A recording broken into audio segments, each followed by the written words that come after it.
Welcome to my channel. Try to hear the latest story. My fiancée told me, "Your family's issues aren't my burden," when my brother needed support. I replied, "You're completely right." Then, when her sister landed in jail, I echoed her exact words back. She called me cold-hearted while pleading for my help. I'm a 29-year-old guy, and I need to vent because I'm getting slammed with every insult imaginable right now. Truth is, I'm sleeping soundly. I've been with Sarah, 27, for 4 years, engaged for 6 months. She's always been strict about boundaries. Her go-to line? "Not my mess, not my problem." I'm fine with that. I'm pretty self-reliant too. My younger brother, Marco, 24, has hit a rough patch. Not drugs or anything wild, just a string of bad luck. He got laid off when his company downsized, his girlfriend bailed, and then his landlord sold the building, giving tenants 30 days to vacate. The guy was struggling. 3 weeks ago, Marco called me. He'd been sleeping in his car for a week, too stubborn to ask for help sooner. He asked if he could crash at our place for a month to get back on track. He had 2 job interviews lined up. I talked to Sarah that evening, laid out Marco's situation, and said he just needed our couch temporarily. Her response? "Your family's troubles aren't my concern, Ethan. We've talked about this. I don't do family rescues. He's not asking you for anything, just me letting him stay on our couch. It's my home too." If Marco had managed his life better, he wouldn't be in this mess. His lack of foresight isn't my emergency. I was floored. He lost his job to layoffs. That's not bad planning. Everyone should have 6 months savings. That's basic adulting. Not everyone can swing that, Sarah. She scoffed. "Look, I'm not trying to be harsh, but I've worked hard for our life here. I don't want it thrown off by your brother's issues. If you want to help him, book him a hotel or something. But he's not staying here. A hotel for a month would cost thousands. Then that's the price of helping him. Your family, your issue, your cash. Here's the deal. Sarah earns well as a marketing manager. I do all right as a mechanic. We keep separate finances, splitting bills 50 to 50. The apartment lease has both our names." I looked at her for a long moment. "You're really making me choose between helping my brother and keeping the peace with you?" "I'm not making you choose. I'm setting my boundary. Your family's mess isn't my concern. If you can't respect that, maybe we should question if we're a good match." That stung, her threatening our relationship over my homeless brother. "You're absolutely right," I said, keeping my cool. "My family isn't your concern." She smiled, pecked my cheek. "I knew you'd get it. That's why I love you. You're so reasonable." I called Marco back. Couldn't let my little brother live in his car. I used my savings to cover 2 weeks at a budget motel. Cost me $1,400. Helped him move his stuff, bought him some groceries, and got him clothes for his interviews. Sarah found out when she saw my banking app open. I wasn't hiding it, just checking my balance. "You actually paid for a motel?" "My family, my issue, my cash. Just like you said." She seemed irritated but let it go. Marco aced one of his interviews. He started his new job the next week. Now he's staying with a coworker, paying rent, doing fine. But here's where things get juicy. Last Tuesday, 2 a.m., Sarah's phone starts blowing up.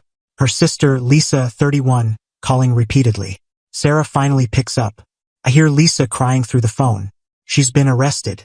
DUI? But not just a DUI. She crashed into a parked car and tried to flee. A witness called the cops. Sarah's freaking out, getting dressed, saying we need to go bail her out. "We?" I asked, still in bed. "Yes, we. Get up. She needs us." "Your family's trouble isn't my concern, Sarah." She stopped dead, staring at me like I'd sprouted horns. "Are you for real right now?" "Completely. Her bad choices aren't my emergency. She's in jail. And Marco was homeless. You told me to handle it alone. I'm just honoring your boundaries. This is different." "How?" "She made a mistake. Marco lost his job to layoffs. Lisa chose to drive drunk. If anyone's to blame for their situation, it's her." Sarah stood there, speechless, then started shouting. "You're being spiteful right now. My sister's in jail." "I'm not being spiteful. I'm being fair. Your family, your issue, your money. Bail bonds accept credit cards." She called me every name under the sun and stormed out. She came back at 8 a.m. drained. Lisa's bail was $15,000. Sarah paid $1,500 to the bondsman. But there's more. Update 1. You wanted an update, so here it is. The entitlements on another level. After the bail drama, Sarah gave me the cold shoulder for 3 days. Then Lisa's court date got set, and the reality sank in. She needs a lawyer. A DUI with property damage and fleeing? That's serious. Thursday night, Sarah came to me. All sweet, made my favorite meal, poured some wine. Babe, we need to talk about Lisa's situation. Your family, your problem. Remember. Her expression hardened. Ethan, this is serious. She could go to prison. Then she needs a lawyer. Lawyers cost at least $10,000 for this. She doesn't have that. Sounds like her issue. Sarah slammed her glass down. I can't afford it either, not after the bail. Maybe Lisa should have thought of that before driving drunk. You're being heartless. I'm using your exact reasoning. How's this heartless when it's what you said about Marco? She switched tactics. I know what I said about Marco was cold, but this is different. Lisa could lose her job, her place, everything. Marco did lose his job and place, and he didn't even break the law. Can you stop mentioning Marco? Can you stop being a hypocrite? Things got heated. She accused me of being vengeful, manipulative, uncaring about her family. I pulled up the voice memo I'd recorded of our talk about Marco. Yeah, I recorded it after she threatened our engagement. Seemed wise. Played it for her. Her own voice. Your family's trouble isn't my concern. She tried to snatch my phone to delete it. I stopped her. That's out of context. It's the same situation, except your sister committed a crime. Sarah's parents, Miguel and Elena, called me the next day. They've always treated me like family. Miguel, Ethan, we heard you're refusing to help with Lisa's situation. I'm following Sarah's boundary. Family issues stay with that family. Elena, but you're engaged. You're practically family. Sarah made it clear when Marco was homeless that family problems are individual responsibilities. I'm respecting that. Miguel went quiet. She refused to help Marco? She didn't tell you? Marco was living in his car. Sarah said it wasn't her issue and threatened to rethink our engagement if I let him stay with us. Silence. We didn't know. Ask her about it. They hung up. An hour later, Sarah came home livid. You told my parents about Marco? They asked why I wouldn't help. I explained I was following your rules. You're trying to turn them against me. I told the truth. If that makes you look bad, that's on you. Saturday, Lisa showed up at our place. She looked rough, sleepless, stressed, overeating. Ethan, please. I know Sarah was wrong about Marco, but I'm desperate.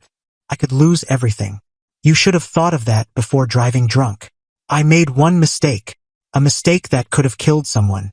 Marco's mistake was working for a company that downsized. You're ruining my life over a grudge? I'm not ruining anything. You did that when you drove drunk. This isn't a grudge. It's fairness. She started crying. Sarah came out, comforting her, shooting me daggers. Ethan, you're heartless. No, I'm exactly as heartless as you were 3 weeks ago. Same vibe, different person. Lisa left. Sarah packed a bag. Said she was staying with her parents to figure things out. Take your time, I said. But rent's due in a week. Your half is $1,100. She slammed the door so hard the walls rattled. Sarah came back after 4 days at her parents'. Turns out they weren't as supportive as she'd hoped after hearing about Marco. But the real drama kicked off when Lisa's case progressed. Her public defender urged her to plead guilty for a lighter sentence. Lisa panicked, insisting on a private attorney. She started a family group chat. I'm still in it somehow, begging for contributions. The family split. Some said everyone should chip in, others said Lisa made her own mess. Sarah's cousin Diego dropped a bomb. Didn't Sarah refuse to help Ethan's homeless brother? Why should we help Lisa? The truth was out.